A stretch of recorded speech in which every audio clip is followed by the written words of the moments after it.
आज हम लोग चर्चा करेंगे कक्षा 11th का जीव विज्ञान में जो हम लोगों का टॉपिक चल रहा था।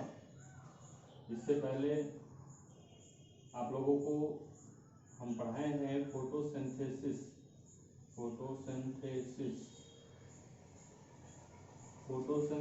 का क्रियाविधि। फोटोसिंथेसिस की क्रियाविधि में मैंने आपको बताया था कि इसमें दो रिएक्शन हैं। एक है लाइट रिएक्शन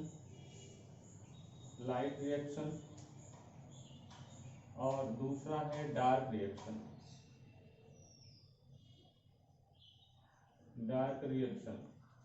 तो लाइट रिएक्शन की चर्चा हमारी आपसे हो चुकी है। ये लाइट रिएक्शन हम पढ़ा चुके हैं आपको। अब लाइट रिएक्शन के बाद हमारा जो टॉपिक बचा हुआ है वो है डार्क रिएक्शन। डार्क रिएक्शन मतलब अप्रकाशीय अभिक्रिया। डार्क रिएक्शन को अप्रकाशीय अभिक्रिया कहते हैं और लाइट रिएक्शन को प्रकाश अभिक्रिया कहते हैं। तो लाइट रिएक्शन और डार्क रिएक्शन की अगर हम बात करें तो लाइट रिएक्शन और डार्क रिएक्शन की अगर हम बात करें तो इसमें लाइट रिएक्शन और डार्क रिएक्शन दोनों मिलकर प्रकाश संश्लेषण की मैकेनिज्म को पूरा करते हैं। तो अगर हम यहाँ पर लिखते हैं मैकेनिज्म ऑफ फोटोसिंथेसिस, तो फोटोसिंथेसिस की क्रियाविधि में दो स्टेप हैं। फर्स्ट स्टेप आपका लाइट रिएक्शन, दूसरा स्टेप डार्क रिएक्शन। तो लाइट रिएक्शन और डार्क रिएक्शन दोनों दो स्टेप में है। फोटोसिंथेसिस की प्रोसेस, फोटोसिंथेसिस का मैकेनिज्म दो स्टेप में है। तो लाइट रिएक्शन की चर्चा हम लोग कर चुके हैं। आज हम लोग चर्चा करेंगे डार्क रिएक्शन। ये टॉपिक हम डिस्कस करेंगे। डार्क रिएक्शन हम लोग डिस्कस करेंगे। तो डार्क रिएक्शन देख लेते हैं। डार्क रिएक्शन में क्या है? डार्क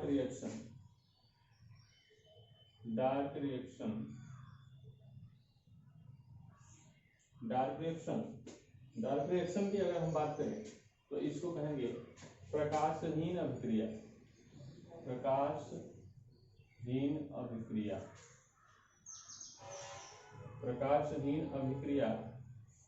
या इसको कहेंगे अंधकार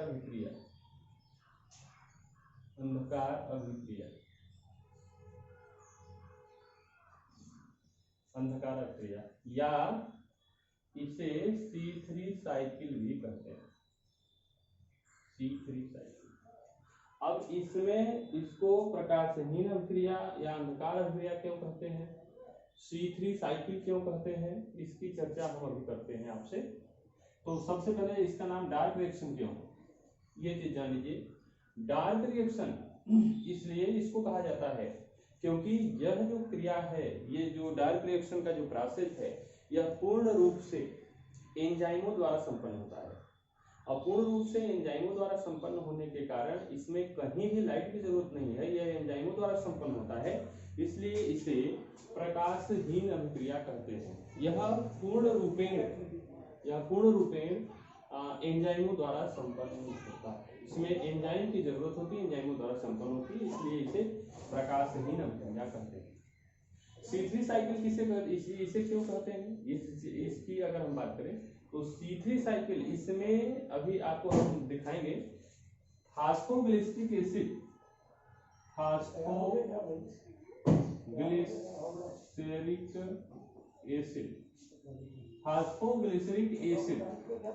के 3 कार्बन का ये फास्फोग्लिसरिक एसिड बनता है। और फास्फोग्लिसरिक एसिड के में कार्बन की संख्या 3 होती है, 2PGA। फास्फोग्लिसरिक एसिड जो बनता है उसमें कार्बन की संख्या 3 होती है, इसलिए इसे C3 साइकिल कहते हैं। यानी दो चीज क्लियर हुआ, एक अंधकार अभिक्रिया इसे क्यों कहते हैं, प्रकाशहीन अभिक्रिया क्यों कहते हैं। तो आपको यह एकदम क्लियर है कि अंधकार अभिक्रिया या प्रकाशहीन अभिक्रिया इसलिए इसको कहते हैं क्योंकि यह जो प्रक्रिया है पूर्ण रूपेण एंजाइमों द्वारा संपन्न होती है, इसलिए इसे प्रकाशहीन अभिक्रिया कहते हैं, एंजाइमों द्वारा संपन्न होने के कारण। और उसके बाद जो C3 साइकिल इसे क्यों कहते हैं, तो C3 साइकिल की अगर हम बात करें तो हम कह सकते हैं कि C3 साइकिल इसे इसलिए कहा जाता है क्योंकि इस प्रक्रिया में बना हुआ जो फास्फोग्लिसरिक एसिड है वह 3 कार्बन का है, इसलिए इसे C3 साइकिल कहते हैं। तो आइए देख लेते हैं हम लोग इसको कि किस तरीके से पूरा प्रोसेस है और इसे C3 साइकिल क्यों कहते हैं और इसको अंधकार क्रिया क्यों कहते हैं। इसमें रिबुलोज डाइफास्फेट रिबुलोज फास्फेट जो होता है वह रिबुलोज फास्फेट जो होता है काइनेज एंजाइम की उपस्थिति में रिबुलोज फास्फेट काइनेज एंजाइम की उपस्थिति में एटीपी से एडीपी में बदलता है। एटीपी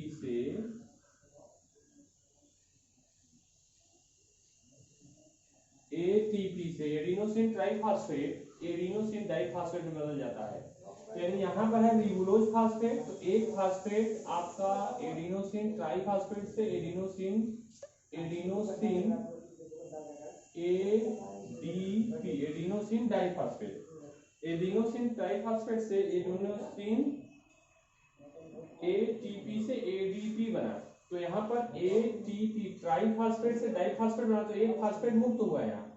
तो है जो फास्फेट है रिबुलोज फास्फेट है, तो एक फास्फेट इसमें और जुड़ जाएगा, तो एक फास्फेट पहले से है तो क्या हो जाएगा रिबुलोज डाइफॉस्फेट बनेगा। ध्यान दीजिएगा, रिबुलोज फास्फेट काइनेज एंजाइम की उपस्थिति में जब एडिनोसिन ट्राइफॉस्फेट से एडिनोसिन डाइफॉस्फेट में बदलता है तो यहाँ ट्राइफॉस्फेट है और यहाँ डाइफॉस्फेट है, तो एक फास्फेट यहाँ मुक्त हो रहा है। तो ये जो रिबुलोज फास्फेट है अब अगले स्टेप में क्या हो जाएगा,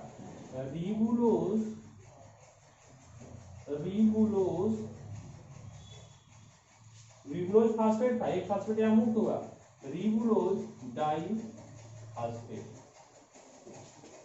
डाइफॉस्फेट। अब होता क्या है, रिबुलोज डाइफॉस्फेट जो होता है वायुमंडलीय कार्बन डाइऑक्साइड को लेकर कार्बोक्सिलेज एंजाइम की उपस्थिति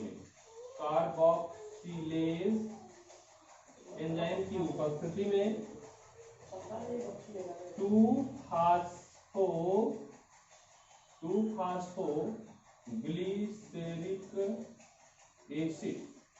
2-फास्फोग्लिसरिक एसिड 2PGA देख रहे हैं। यहाँ पर जो फास्फोग्लिसरिक एसिड बना है ये कितने कार्बन का है, 3 कार्बन का है। ये चीज है 3 कार्बन का है और 3 कार्बन का होने के नाते इसे C3 साइकिल कहा जाता है। और यहाँ पर देख रहे हैं हर स्टेप में जितने भी स्टेप की चर्चा होगी हर जगह काइनेज एंजाइम कार्बोक्सिलेज और ढेर सारे एंजाइम अभी आगे चल के दिखा रहे हैं आपको, ढेर सारे एंजाइम की जरूरत हो रही है और एंजाइमों द्वारा संपादित की हो रही है, इसलिए इसे प्रकाशहीन अभिक्रिया कहते हैं क्योंकि लाइट की जरूरत नहीं है, यह पूर्ण रूपेण एंजाइमों द्वारा संपन्न होती है। इसके बाद फास्फोग्लिसरिक एसिड करता क्या है, 2PGA करता क्या है, यह डिहाइड्रोजिनेज एंजाइम की उपस्थिति में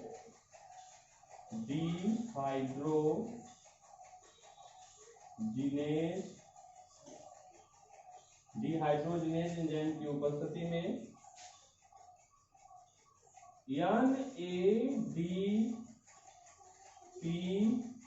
NADP H2 से NADP बना लेता है।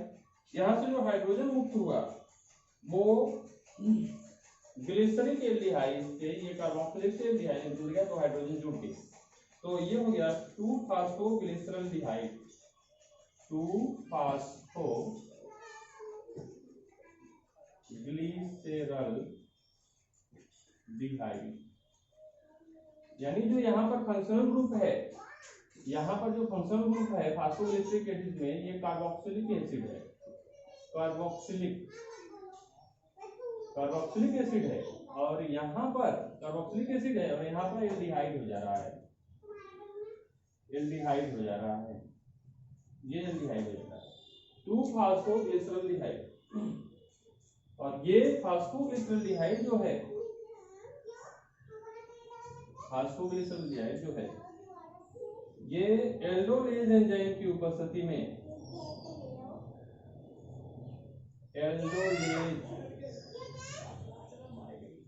एल्डोलेज एंजाइम की उपस्थिति में डाईहाइड्रोक्सी एसीटोन बनाता है। डाईहाइड्रोक्सी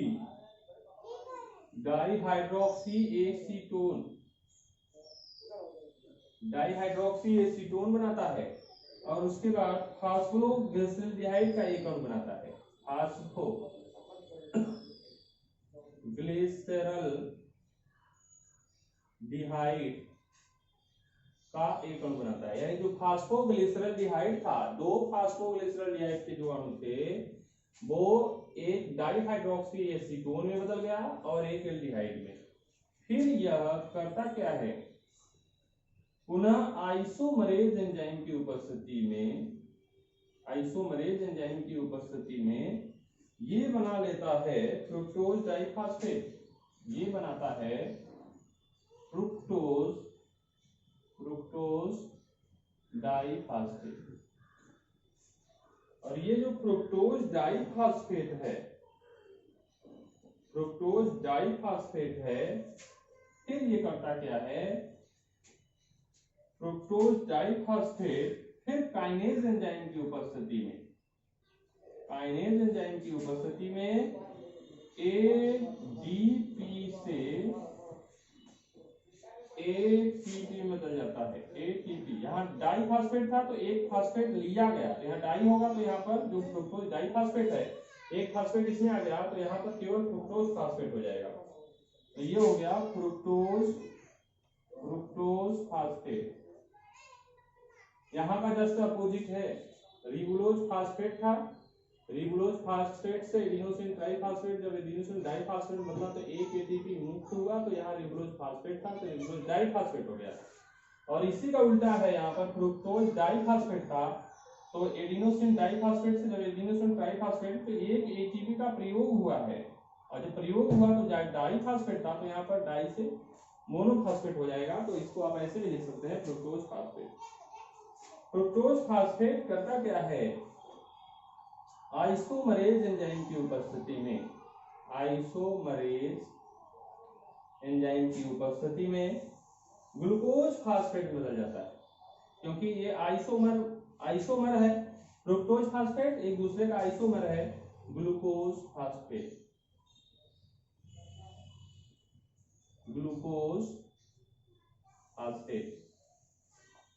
और फिर ये ग्लूकोज फास्फेट करता क्या है, ग्लूकोज फास्फेट जो है वो स्टार्च फास्फोराइलेज की स्टार्च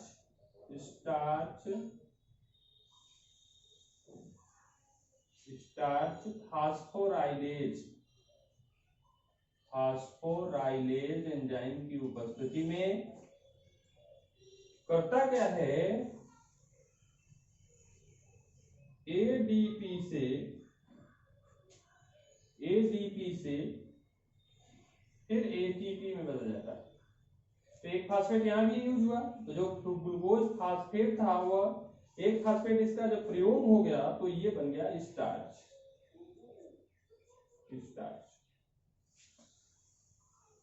ये हो गया स्टार्च, यानी आपका स्टार्च लास्ट में बन गया। यानी डार्क रिएक्शन की अगर हम बात करें, तो डार्क रिएक्शन में आपका जो प्रोडक्ट है, रिएक्टेंट है, वो रिबुलोज फास्फेट है। और मैंने आपको बताया था कि रिबुलोज जो फास्फेट है वो बदल के लास्ट में फाइनल की अगर बात करें हम, तो रिबुलोज फास्फेट से क्या बना है, स्टार्च बना है। रिबुलोज फास्फेट से स्टार्च बना। ये डायग्रामेटिकल स्ट्रक्चर है डार्क रिएक्शन का, कि थोड़ा सा जो कि टेक्निकल है, तो इसको फिर से आप देख लीजिए। डार्क रिएक्शन इसे इसलिए कहते हैं क्योंकि यह पूरी जो प्रोसेस है, ये जो पूरा प्रोसेस है, यह पूर्ण रूप से एंजाइमों द्वारा संपन्न होता है। आप देख रहे हैं kinase enzyme, carboxylase enzyme, dehydrogenase enzyme, aldolase enzyme, isomerase, फिर kinase, isomerase, starch phosphorylase. Dark reaction में कहीं भी प्रकाश की आवश्यकता नहीं होती है, न तो प्रकाश की जरूरत है, न तो प्रकाश का उपयोग हुआ है, इसलिए इसे डार्क रिएक्शन कहते हैं। और इसे 3C साइकिल भी इसलिए कहते हैं क्योंकि जो इसका एक जो प्रोडक्ट है जिसको हम लोग फास्फोग्लिसरिक एसिड कह रहे हैं, तो ये फास्फोग्लिसरिक एसिड जो है 3 कार्बन का है और 3 कार्बन का होने के नाते इसे C3 साइकिल भी कहते हैं। तो आइए फिर से एक बार देख लेते हैं इसको। प्रकाश संश्लेषण के मैकेनिज्म में पहला लाइट रिएक्शन, दूसरा डार्क रिएक्शन। तो लाइट रिएक्शन की चर्चा पिछले क्लास में हम कर चुके हैं। तो यहाँ पर डार्क रिएक्शन की बात हो रही है। तो डार्क रिएक्शन देखिए, पहला इसका जो रिएक्टेंट है रिबुलोज फास्फेट काइनेज एंजाइम की उपस्थिति में एडिनोसिन ट्राइफास्फेट से एडिनोसिन डाइफास्फेट बदल गया है। तो एक फास्फेट का जो यहाँ पर अणु है वो मुक्त हुआ, तो यहाँ रिबुलोज फास्फेट था तो मुक्त जो एक एटीपी जो बना है, एक फास्फेट का अणु जो मुक्त हुआ है, अणु जो मुक्त हुआ है वो रिबुलोज फास्फेट से रिबुलोज डाइफास्फेट बनाया। रिबुलोज डाइफास्फेट वायुमंडलीय कार्बन डाइऑक्साइड लेकर कार्बोक्सिलेज एंजाइम की उपस्थिति में फास्फोग्लिसरिक एसिड बनाता है। ये phosphoglyceric acid carboxylic acid, phosphoglyceric acid में कार्बोक्सिलिक फंक्शनल ग्रुप होता है जो कि 3 कार्बन का होता है। 3 कार्बन का होने के नाते इस प्रकार से अभिक्रिया यानी डार्क रिएक्शन को हम लोग C3 साइकिल भी कहते हैं। अब ये फास्फोग्लिसरिक एसिड एल्डिहाइड जो है, फास्फोग्लिसरिक एसिड जो है वो डिहाइड्रोजिनेज एंजाइम की उपस्थिति में NADPH2 से NADP बना लेता है, यानी कार्बोक्सिलिक से ये 2 हाइड्रोजन लेकर यहाँ एल्डिहाइड बदल जाता है। एल्डिहाइड का जो प्रोडक्ट हमको मिलता है वो फास्फोग्लिसरल्डिहाइड का प्राप्त होता है। अब ये फास्फोग्लिसरल्डिहाइड जो है एल्डोलेज एंजाइम की उपस्थिति में पुनः डाइहाइड्रोक्सी एसीटोन यानी कीटोन बनाता है और एक कीटोन बना लेता है और यहाँ पर एक एल्डिहाइड बना लेता है। और ये एल्डिहाइड और कीटोन आइसोमरेज एंजाइम की उपस्थिति में दोनों आपस में मिलकर फ्रुक्टोज डाइफास्फेट बनाते हैं। फ्रुक्टोज डाइफास्फेट जो है बदल गया तो फ्रुक्टोज डाइफास्फेट, फिर काइनेज एंजाइम की उपस्थिति में एडिनोसिन डाइफास्फेट से वो बदल जाता है एडिनोसिन ट्राइफास्फेट में। एडिनोसिन डाइफास्फेट से ये बदला एडिनोसिन ट्राइफास्फेट में, और एडिनोसिन ट्राइफास्फेट यहाँ पर जब बदला है तो एक एडिनोसिन डाइफास्फेट जो है वह एक फास्फेट अणु मुक्त किया, वह यहाँ मुक्त नहीं किया है। एडिनोसिन डाइफास्फेट से एडिनोसिन ट्राइफास्फेट बना तो एक फास्फेट का जो अणु है वह प्रयोग हुआ है, एक फास्फेट का अणु प्रयोग हुआ है। और प्रयोग का मतलब जो फ्रुक्टोज डाइफास्फेट था, वह फ्रुक्टोज फास्फेट में बदल गया। फ्रुक्टोज डाइफास्फेट फ्रुक्टोज फास्फेट में बदला तो यहाँ पर एक फास्फेट अणु क्या हुआ, एडिनोसिन डाइफास्फेट से एडिनोसिन ट्राइफास्फेट, तो एक फास्फेट का यूज हुआ है जो कि फ्रुक्टोज डाइफास्फेट से फ्रुक्टोज फास्फेट बदल गया, यानी यूज हुआ तो यहाँ पर यूज होने के नाते एक फास्फेट कम हो गया। तो यहाँ डाइफास्फेट था, देख रहे हैं आप, यहाँ डाइफास्फेट है तो यहाँ क्या हो गया, केवल फास्फेट हो गया। फिर आइसोमरेज एंजाइम की उपस्थिति में फिर ये जो फ्रुक्टोज फास्फेट है ग्लूकोज फास्फेट बदल गया, और जो ग्लूकोज फास्फेट है स्टार्च फास्फोराइलेज एंजाइम की उपस्थिति में, ग्लूकोज फास्फेट जो है स्टार्च फास्फोराइलेज एंजाइम की उपस्थिति में ये बना लेता है एडिनोसिन डाइफास्फेट से, फिर क्या कर लेता है, एडिनोसिन ट्राइफास्फेट बदल जाता है। एडिनोसिन डाइफास्फेट से एडिनोसिन ट्राइफास्फेट में बदल गया, तो एडिनोसिन जब ट्राइफास्फेट में